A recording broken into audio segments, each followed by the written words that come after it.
Today we're looking at some super rare and valuable coins that have sold for thousands and thousands of dollars.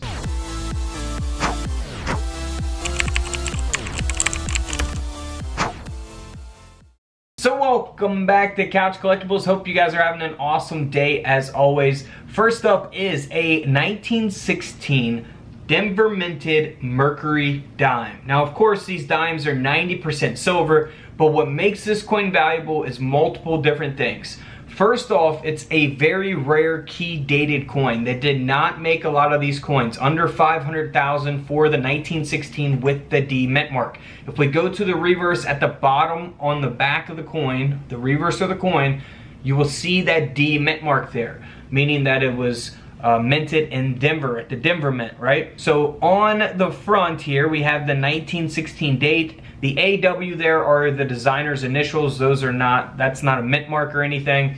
Now this coin is super rare in all kinds of different conditions. I have one of these in my collection that's only worth around, not only, it's a lot, but it's worth around, you know, $700 to $800, but it's in much worse condition. It's in pretty bad condition. It's only graded at a 3 on the coin grading scale. This is graded at a mint state 67 with full bands. So to have this coin in general is super rare, and then to have it in this condition is extremely rare, and that's why the coin sold for over $195,000 at auction. So if you guys inherit coins, inherit coin collections, you know, purchase coin collections, always look out for the key date coins, especially the 1916 Denver minted Mercury dime. Now here is another Mercury dime. This coin has a mint error. Now this coin is not worth a fortune. It's worth over $400. It sold for $420 at auction.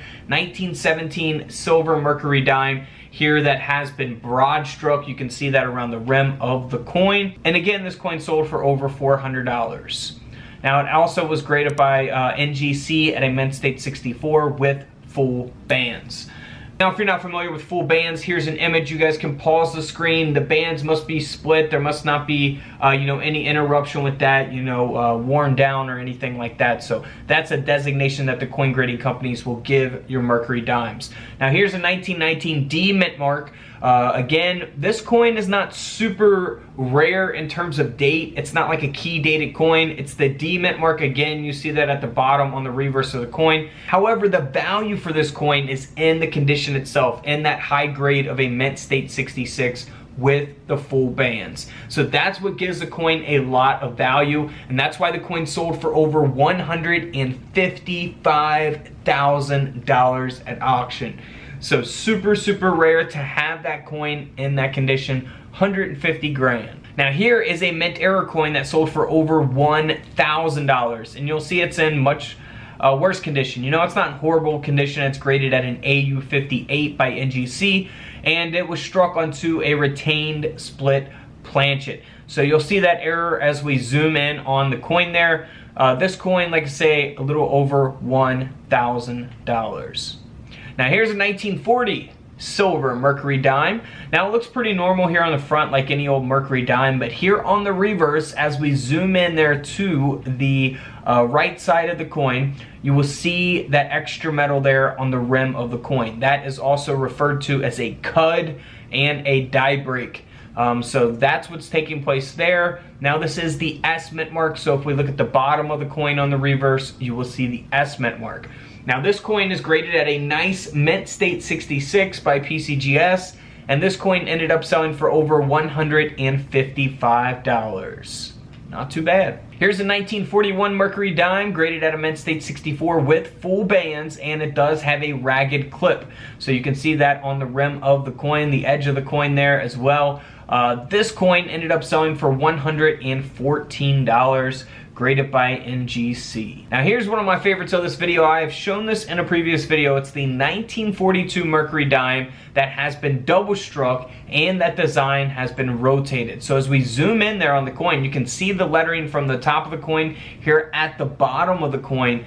Just super, super cool double strike there. Super rare, of course, as well. This coin sold for over $2,000, graded by PCGS at a mint state 63. Awesome coin. Here's a 1943 Mercury Dime at an AU 53, so not an extremely high mint state graded coin, but it does have a curved clip there at the bottom of the coin. That is a mint error. That is not like, you know, damage to the coin or anything. That's an actual mint error. And looks like we got a little minor clip here at the top as well, kind of like a double clip there. So this coin ended up selling for around $80 at auction in that condition. Had it been in much better condition, it could have sold for a lot more money, of course. Here's a 1943 silver Mercury Dime that was struck onto a defective Planchet. This coin, graded by NGC, ended up selling for around $95 at auction. I think that mint error kind of speaks for itself there. The Planchet is the piece of metal that the die comes down and strikes the design onto. So strikes the design onto the Planchet to create the coin, of course.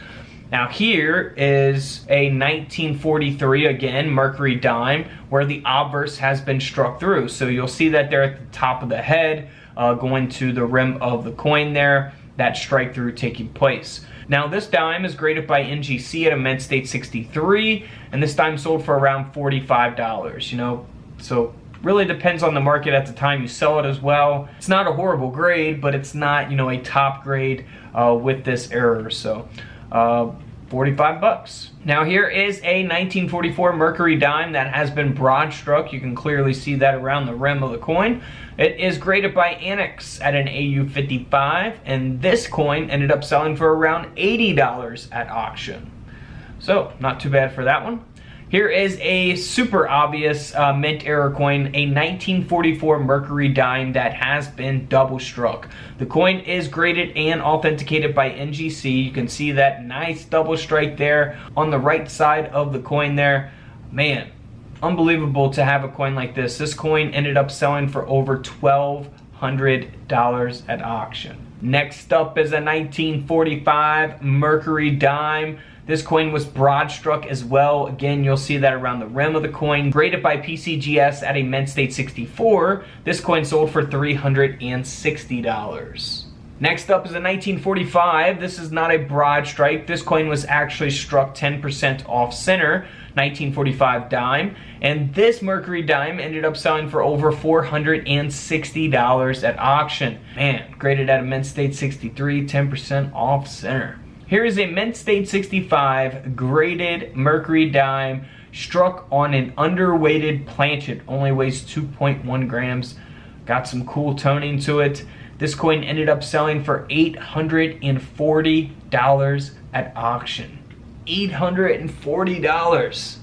Man. Feel free to check out my other coin videos. We're showing you newer coins and old coins that are worth money. Alright guys, don't forget to subscribe in the middle. Feel free to check out the videos to the left of me. And until tomorrow, I'll see you guys in the comment section below. This is Couch Collectibles, and this is where I disappear.